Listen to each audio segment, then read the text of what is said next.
का शुरू एक ऐसी जगह को दिखाते हुए होता है जहाँ सख्त सर्दी पड़ रही थी और एक जहाज बर्फ के नीचे दबा हुआ था। ये यहाँ तक कैसे पहुँचा, इसका पता लगाने के लिए एक रिसर्च टीम लेजर से बर्फ को काट कर एक होल करती है और उस प्लेन के अंदर जाती है। उसके अंदर जाने में बहुत मुश्किल हो रही होती है। टीम मेंबर को कोई चीज दिखाई देती है जो कि कैप्टन अमेरिका की शील्ड की तरह लग रही होती है, क्योंकि उस पर भी स्टार बना हुआ था और थी भी ब्लू और रेड कलर की। इनको कंफर्म हो जाता है कि ये शील्ड ऑफ कैप्टन अमेरिका ही है। लेकिन ये आई कहाँ से? क्या इस प्लेन में वो भी था? मल्टीपल क्वेश्चन सोच में आते हैं। अब सीन शिफ्ट होता है पास्ट की तरफ, जब हमें एक सिटी दिखाई जाती है। वहाँ जर्मन सोल्जर्स हुआ करते थे। वो अपने लीडर के कहने पर एक एंशिएंट और मिस्टीरियस चीज को ढूंढ रहे होते हैं। जब कोई भी उसको ढूंढ नहीं पाता तो आर्मी लीडर खुद ही एक प्रीस्ट से मिलने जाता है। वहाँ उसको एक फेक कॉस्मिक क्यूब मिलता है, जिसे उठाते हुए वो जान लेता है कि ये तो असली नहीं है। वो प्रीस्ट से पूछता है वो चीज कहाँ है जिसकी मुझे तलाश है। तो प्रीस्ट जब कोई उसे जवाब नहीं देता तो लीडर वो फेक क्यूब तोड़ देता है और उससे दोबारा पूछता है मुझे बताओ वो कहाँ है। प्रीस्ट उससे कहता है नहीं, वो तुम्हारे लिए नहीं है, क्योंकि तुम एक गॉड नहीं हो। उस चीज को सिर्फ गॉड ही हासिल कर सकता है, क्योंकि उसी में इतनी ज्यादा पावर बर्दाश्त करने की एनर्जी होती है। जब प्रीस्ट उसे कुछ नहीं बताता तो वो खुद ही अपनी नजर इधर उधर दौड़ाने लगता है। उसे एक दीवार कुछ अजीब सी लगती है जिसमें एक बटन लगा होता है। वो उसको प्रेस करता है तो उसमें से एक बॉक्स बाहर आता है। उसके अंदर रियल कॉस्मिक क्यूब होता है जिससे लाइट निकलने लगती है। अब यहाँ भी सीन चेंज हो जाता है। पिछले वाक्य को पूरा एक साल गुजर गया होता है। यहाँ हम बहुत सारे लड़कों को देखते हैं जो कि एक ही एज के होते हैं। वहाँ एक लड़का और भी होता है जिसका नाम होता है स्टीव। ये इस मूवी का मेन कैरेक्टर भी है। अब स्टीव का ख्वाब ये था कि वो आर्मी में जाए, लेकिन कुछ डिजीजेस की वजह से उसको सिलेक्ट नहीं किया जाता। अब स्टीव एक ऑफिसर से मिलता है जिसका नाम बकी बार्न्स होता है। स्टीव उसे बताता है कि मैं आर्मी में जाना चाहता था, पर कभी ऐसा नहीं हुआ कि मैं सिलेक्ट हो जाऊं। बार बार मुझे रिजेक्ट कर दिया जाता था। तो बार्न्स उसे बताता है कि आज रात में तुम्हें एक ऐसी चीज दिखाऊंगा जिसे देखकर तुम खुश हो जाओगे। एक ऐसा फेस्टिवल जिसमें तुम्हें फ्यूचर की हर चीज देखने को मिलती है। अब वो लोग रात को वहाँ जाते हैं और एंजॉय भी करते हैं। वहीं पर उनको एक मिस्टीरियस आदमी दिखता है, लेकिन वो लोग अपना फन कंटिन्यू रखते हैं। यहाँ एक आर्मी ग्रुप की पिक्चर में खुद को देखते हुए स्टीव बार्न्स से फिर से कहता है क्या कभी मैं आर्मी में जा सकूंगा? मेरे अंदर अपनी कंट्री के लिए लड़ने के लिए बहुत ज्यादा पैशन है और मुझे यकीन है इतना पैशन किसी में भी नहीं। तो बार्न्स उससे कहता है तुम बीमार हो स्टीव। अब इनकी ये बातें वहाँ एक ग्लासेस वाला डॉक्टर भी सुन लेता है। खैर उसी वक्त स्टीव को पता चलता है कि फ्यूचर के लिए आर्मी सिलेक्शन हो रही है। वो फौरन से जाकर फॉर्म जमा कराता है, लेकिन वहाँ पर जो आदमी होता है उसे रिजेक्ट कर देता है कि तुम्हारे फॉर्म से पता चला है कि तुम बार बार रिजेक्ट हुए हो, तो जरूर कोई ना कोई वजह होगी ना।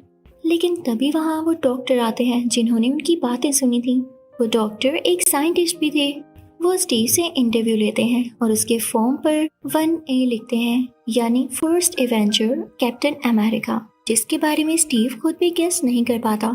अब सीन शिफ्ट होता है एक आर्मी यूनिट पर, जहाँ के कमांडर्स को दिखाया जाता है, एक मेल कमांडर और एक लड़की पैगी कार्टर को। वहाँ के कमांडर साइंटिस्ट से पूछते हैं कि आप जानते हैं आर्मी को बहुत सारे ऑपरेशंस और टास्क दिए जाते हैं, मैं कैसे मान लूं कि स्टीव बेटर ऑप्शन है? तो साइंटिस्ट यानी वही डॉक्टर वहाँ एक बॉम्ब फेंकते हैं, जिसको देख के सब लोग अपनी जान बचाने के लिए भागने लगते हैं, जबकि स्टीव उसी बॉम्ब के ऊपर आकर लेट जाता है ताकि वो अपनी जान दे दे और बाकी लोगों को कुछ भी ना हो। ये देख के सब बहुत इम्प्रेस होते हैं और आर्मी कमांडर स्टीव को रखने के लिए मान जाते हैं। अब दूसरी तरफ हम एक आदमी रेड स्कल को देखते हैं। वो अपने साइंटिस्ट के साथ मिलकर कॉस्मिक क्यूब की पावर्स को जान रहा होता है और उसको यूज करके ऐसी एनर्जी निकालने की कोशिश करता है जो किसी भी प्लेन को 5-6 दिन तक उड़ा सके, यानी उसके लिए किसी फ्यूल की जरूरत न पड़े और हर वॉर में भी उन्हें एनर्जी दे सके ताकि वो जीत जाएं। आखिरकार कई दिन की मेहनत के बाद रेड स्कल का साइंटिस्ट वो मशीन बना ही लेता है जो कॉस्मिक क्यूब से एनर्जी लेगा और उनके टैंक्स में ट्रांसफर करेगा। उधर आर्मी यूनिट से पैगी कार्टर स्टीव को उसकी अपनी सिटी लेकर आती हैं, यानी जहाँ से स्टीव आया था। क्योंकि यहाँ पर ग्लासेस वाले डॉक्टर की एक बहुत ही आला मशीन थी जो कि किसी भी इंसान की ताकत को बढ़ा सकती थी और ये आर्मी पर्पस के लिए ही बनाई गई थी। इस मशीन का क्रिएटर वही मिस्टीरियस आदमी था जिसको हमने फेस्टिवल में देखा था। जब इसमें यूज होने वाला लिक्विड डॉक्टर यानी उसी साइंटिस्ट ने बनाया तो उनका भी नाम इसके क्रिएटर्स में आ गया और इसकी मेंटेनेंस का भी वही ख्याल रखा करते थे। अब इसी मशीन में भेजने के लिए स्टीव को यहाँ पर लाया गया था। अब स्टीव को इस मशीन में भेजा जाता है और उसे ऑन करके उसके मीटर्स को हाई लेवल पर सेट किया जाता है। मशीन हिलने लगती है और उससे बहुत सी लाइट बाहर आने लगती है। अंदर से स्टीव चिल्ला रहा होता है जैसे वो इतनी एनर्जी को बर्दाश्त न कर पा रहा हो, जबकि अभी मशीन सिर्फ और सिर्फ 70% लेवल पर सेट थी। मशीन में से स्पार्क्स निकलने लगते हैं और स्टीव की चीखें और ज्यादा बढ़ जाती हैं। उस मशीन को रोकने का फैसला लिया जाता है, लेकिन स्टीव बोलता है कि नहीं, मेरे में हिम्मत है, मैं इसको बर्दाश्त करूंगा, बल्कि इसको 100% तक बढ़ा दो। अब मशीन का लेवल 100% तक कर दिया जाता है और अब जब मशीन खुलती है तो सब स्टीव को देख के हैरान रह जाते हैं क्योंकि उसकी बॉडी बनी होती है और वो बहुत कमाल का स्ट्रॉन्ग लग रहा होता है। तभी वहाँ पर एक स्पाई आता है और डॉक्टर को गोली मार के वो सीरम ले जाता है जिससे स्टीव भी स्ट्रॉन्ग हुआ था, यानी वही फ्लूइड जो उस मशीन में यूज होता है। डॉक्टर काफी जख्मी हो जाते हैं। स्टीव उनके पास आता है और कहता है कि मैं आपको कुछ नहीं होने दूंगा और मैं इस सीरम को भी वापस लाऊंगा। अब स्टीव उस जासूस यानी स्पाई के पीछे भागने लगता है, लेकिन वो स्पाई एक गाड़ी में जा रहा होता है और काफी ज्यादा स्पीड से। स्टीव जो कि अब फाइनली कैप्टन अमेरिका बन चुका था, उसका तेजी से पीछा करने लगता है। वो स्पाई अगर अपनी गाड़ी को डिफरेंट गलियों में से निकाल कर लेकर जा रहा था तो कैप्टन अमेरिका भी कुछ कम नहीं था। कैप्टन अमेरिका भी जंप्स लगाते हुए उसके पीछे जाता है, लेकिन अब वो स्पाई पानी में चला जाता है और अपनी वाटरशिप में वहाँ से भागने लगता है, लेकिन कैप्टन अमेरिका उसे पकड़ ही लेता है। लेकिन तब तक उसने जहर ले लिया था जिसकी वजह से वो बच नहीं पाता। स्टीव जब वापस जाता है तो उसे पता चलता है कि डॉक्टर की डेथ हो चुकी है और क्योंकि फ्लूइड जाने की वजह से आर्मी और सुपर सोल्जर्स को नहीं बना सकती, तो वो ये फैसला लेते हैं कि स्टीव ही अब कैप्टन अमेरिका होगा और सब सोल्जर्स को लीड करेगा क्योंकि यही एक था जो कि सब सोल्जर्स से ज्यादा स्ट्रॉन्ग था। अब एक दिन एक मीटिंग में कैप्टन अमेरिका को ये पता चलता है कि उसका दोस्त यानी वही ऑफिसर बकी बार्न्स रेड स्कल के कब्जे में है क्योंकि उसने रेड स्कल और उसकी टीम के खिलाफ एक कैंपेन चलाई थी जिसमें वो खुद ही बेचारा पकड़ा गया। कैप्टन अमेरिका तैयारियां करने लगता है कि वो अपने दोस्त बकी बार्न्स और उसके साथियों को बचाने जाएगा।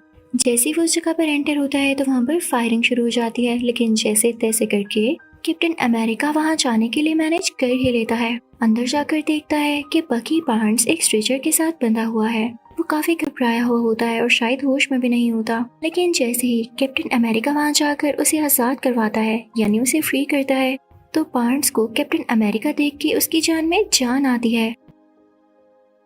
कैप्टन अमेरिका उससे कहता है तुम ठीक हो, तो बार्न्स उसकी बॉडी पर हाथ लगाकर कहता है तुम तो स्मार्ट हो गए हो। स्मार्ट यानी स्ट्रॉन्ग वाली वे में। वो दोनों एक दूसरे को देखकर बहुत खुश होते हैं और जैसे ही वहाँ से निकलने लगते हैं वहाँ पर ब्लास्टिंग स्टार्ट हो जाती है। सब टाइमर्स चलने लगते हैं और बाहर लोगों में और टैंक्स में भी फायरिंग हो रही होती है। इधर जब कैप्टन अमेरिका और बार्न्स एक ब्रिज पर पहुँचते हैं तो सामने ही रेड स्कल भी होता है। रेड स्कल कैप्टन अमेरिका की तरफ बढ़कर उसे मारने वाला होता है, लेकिन कैप्टन अमेरिका यानी स्टीव अपनी शील्ड आगे कर देता है जिससे रेड स्कल को बहुत गुस्सा आता है और वो अपना मास्क उतारकर नीचे आग में फेंक देता है जिससे उसका रेड फेस साफ नजर आने लगता है। इसी के साथ ही रेड स्कल उस ब्रिज को अलग-अलग करता है ताकि कैप्टन अमेरिका और बार्न्स आगे ना आ सकें और फिर वो अपने साइंटिस्ट को लेकर वहाँ से भाग जाता है। अब कैप्टन अमेरिका बार्न्स और उसके साथियों को बचाकर वापस आर्मी यूनिट ले आता है जिसे देखकर कमांडर भी और बाकी सारे लोग भी बहुत खुश होते हैं। कैप्टन अमेरिका को बहुत अप्रिशिएट किया जाता है और इसी खुशी में एक पार्टी भी रखी जाती है जिस पार्टी में कैप्टन अमेरिका वहाँ के सब सोल्जर्स को बताता है कि जब मैं बार्न्स को बचाने गया तो उस रूम में जहाँ बार्न्स को कैद करके रखा गया था मैंने एक मैप देखा था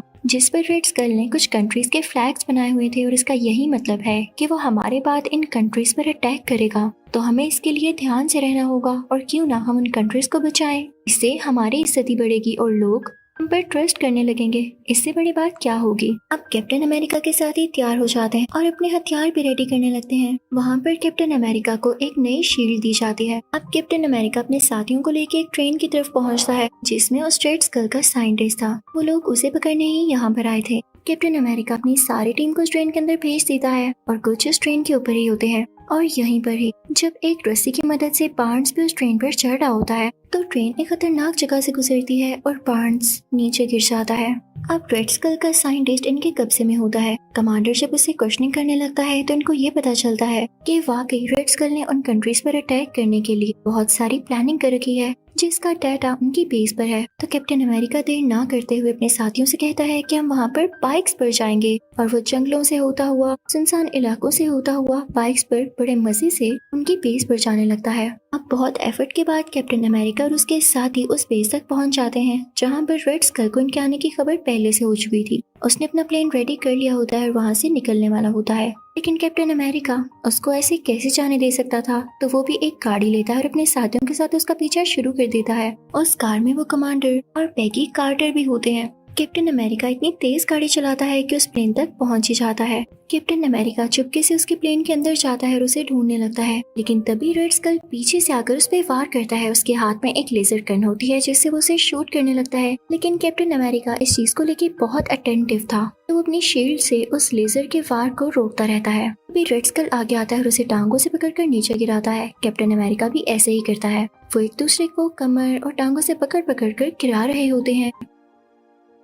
रेड स्कल पे कुछ कम नहीं था और वो भी आगे से बराबर वार कर रहा था, तो कैप्टन अमेरिका उसे उठाकर उसकी मशीनरी पर फेंकता है जिससे जहाज का सारा सिस्टम खराब होने लगता है और वो नीचे की तरफ जाने लगता है। अब रेड स्कल कैप्टन अमेरिका को धकेलते हुए यानी उसे पुश करते हुए रेंगता हुआ कंट्रोलिंग सिस्टम तक जाता है और वहाँ की सेटिंग करके जहाज को फिर से ठीक उड़ाने लगता है और फिर से कैप्टन अमेरिका की तरफ अपनी लेजर गन के साथ आता है और उससे कहता है तुम्हारी हिम्मत कैसे हुई। लेकिन कैप्टन अमेरिका रोल होते हुए अपनी जान बचाता है और फिर से अपनी शील्ड का यूज करते हुए उसके लेजर शॉट्स को रोकता है। लेकिन इसी दौरान वो कॉस्मिक क्यूब भी हिल जाता है और नीचे गिरने वाला होता है कि तभी रेड स्कल उसे उठा लेता है, लेकिन उसमें इतनी ज्यादा एनर्जी थी कि वहाँ पर स्पार्क्स होने लगते हैं जो कि रेड स्कल की बॉडी के अंदर तक जाते हैं। फिर हम देखते हैं कि रेड स्कल इसी के साथ ही गायब हो गया है। शायद वो इसकी एनर्जी को वाकई बर्दाश्त ही नहीं कर सका और कॉस्मिक क्यूब जब प्लेन के नीचे गिरता है तो वहाँ की रोड्स को पिघलाता हुआ प्लेन से नीचे ही गिर जाता है। अब कैप्टन अमेरिका वहाँ के कंट्रोलिंग सिस्टम पर आता है जहाँ पर उसे पता चलता है कि रेड स्कल इसी प्लेन के जरिए ही बाकी कंट्रीज पर अटैक करने वाला था, क्योंकि इसमें बॉम्ब्स भी पड़े हुए थे और मिसाइल्स भी थे।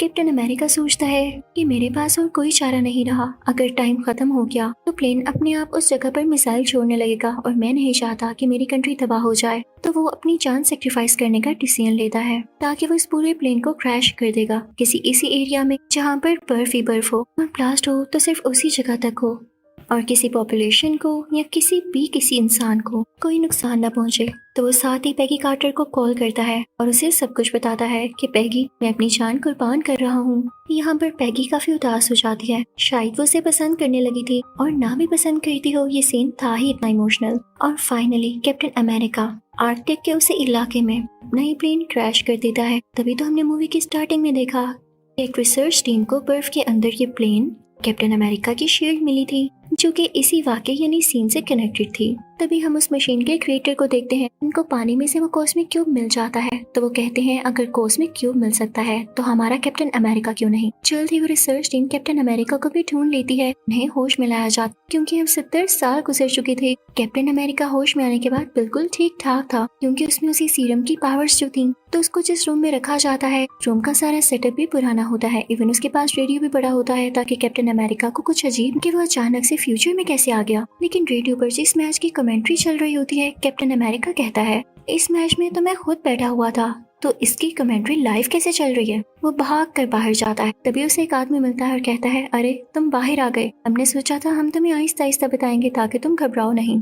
तो चलो तुमने पता लगा ही लिया है तो इसको समझ भी जाना। मुझे अच्छा लगा कि तुम इतने ज्यादा समझदार हो। इसी के साथ इस मूवी का यानी कैप्टन अमेरिका का पार्ट 1 खत्म हो जाता है। Thank you for watching.